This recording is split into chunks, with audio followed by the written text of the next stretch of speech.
तुमचा भाऊ जोपर्यंत जिवंत आहे ना तोपर्यंत तुमच्या बहिणीला माहेर आहे. तुम्हाला एकुलता एक उमराय चपल्या सोडायला, तो म्हणजे फक्त भावाचा.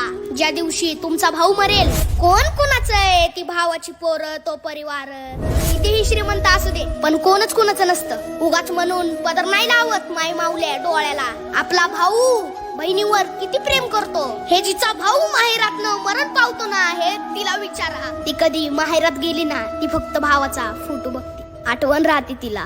एका आईची 2 लेकरं आहे आपण, किती प्रेम होतं. एका ताटात जेवत होतो, सोबत खेळत होतो, लय मजाक मस्ती करायचो. पण तो डोळ्यासमोर असलेला भाऊ आज फोटोत दिसतोय. किती वेदना असतील त्या बहिणीची, किती वेदना असतील त्या आईची.